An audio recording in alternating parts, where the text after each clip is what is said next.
یعنی دعا کرو. زبان سے نہ بولتے, ہاتھوں کو ایسے ہلاتے اور یہ کہتے کہ ادھر آسمان کی طرف اشارہ کر کے کہتے دعا کرو. میاں صاحب پھر وظائف میں لگ جاتے.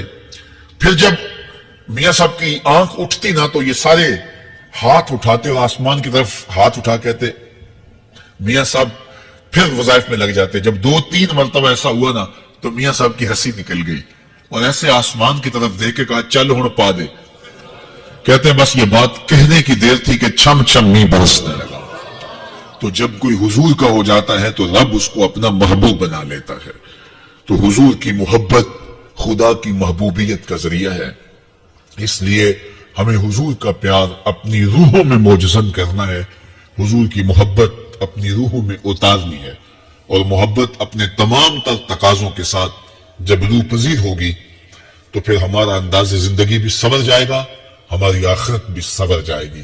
محبت کے من جملہ تقاضوں میں سے سب سے بڑا تقاضا محبوب کی اطاعت ہے کہ بندہ جس سے پیار کرتا ہے اس کی بات مانتا ہے.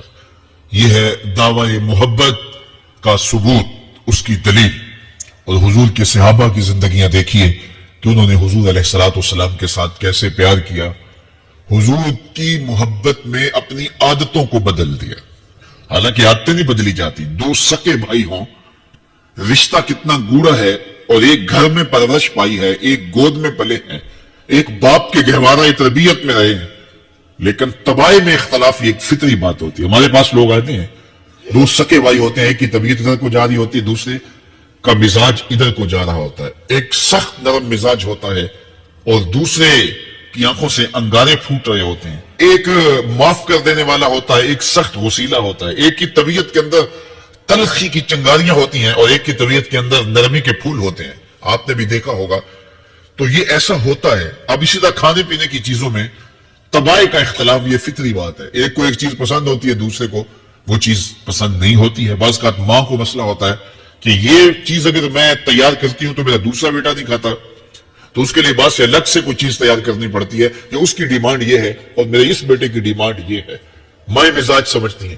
ایک آغوش میں پرورش پانے کے باوجود خون ایک ہے, گہوارہ تربیت ایک ہے, دودھ ایک ہے, لیکن طبیعتوں کے اندر اختلاف پایا جا رہا ہے. لیکن صحابہ کی زندگیاں دیکھیے, انہوں نے اپنی طبیعتیں بھی حضور کی طبیعت کے سانچے میں ڈال دی. حضرت انس بن مالک کو کسی نے دیکھا کہ وہ شوربے سے کدو کے ٹکڑے نکال نکال کے کھا رہے ہیں, تو کہا یہ کیا کر رہے ہو؟ کہا میں نے ایک دن حضور کو یوں کرتے ہوئے دیکھا تھا. تو طبائع کا اختلاف یہ ایک فطری اختلاف ہوتا ہے, لیکن صحابہ نے اس کو بھی چھوڑا اور حضور کی محبت کے سانچے میں ڈال دیا.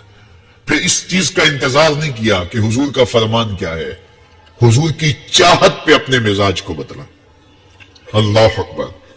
حضور علیہ السلام مدینہ المنورہ کی گلی سے گزر رہے تھے. ایک گنبد نما مکان بن رہا تھا اور ایسے مکان حضور کو پسند نہیں تھے. تو آقا کریم علیہ السلام نے پوچھا یہ مکان کس کا ہے؟ کہا فلاں انصاری کا ہے. حضور گزر کے چہرے پہ تھوڑے سے ناگواری آثار حویدہ ہوئے.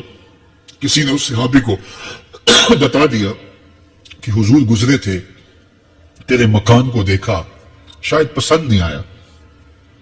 2-4 دن کے بعد حضور دوبارہ گزرے, دیکھا کہ وہاں ملبے کا ڈھیر پڑا ہوا تھا.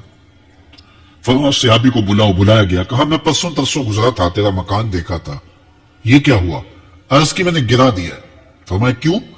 عرض کی سنا تھا آپ کو پسند نہیں, سنا تھا آپ کو پسند نہیں.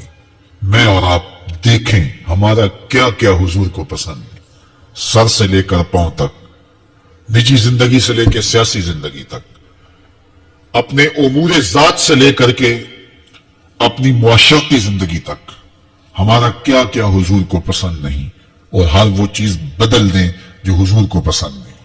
محمد دی زیارت محمد دے رنگ وچ, اے ٹھگ بازیاں جانے پیارا محمد صلی اللہ علیہ وسلم. میرے شیخ کامل کا ایک شعر ہے, اور وہ شعر اتنا وزنی ہے کہ اگر میرے پاس جواہر لال موتی ہوں اور میں ایک پرڑے میں ڈال پر, لیکن ذرا دیکھیے رنگ دیکھیے محبت کے. وہ صحابہ سے پوچھتا پھرتا ہے کہ حضور مجھ سے ناراض ہیں, مجھے بتائیے کہ کیا سبب ہوا. تو انہوں نے کہا کہ یہ تیرے ہاتھ میں جو سونے کی انگوٹھی ہے اس سے حضور ناراض ہیں, کیونکہ حضور اس کو منع کر چکے ہیں. امت کے لیے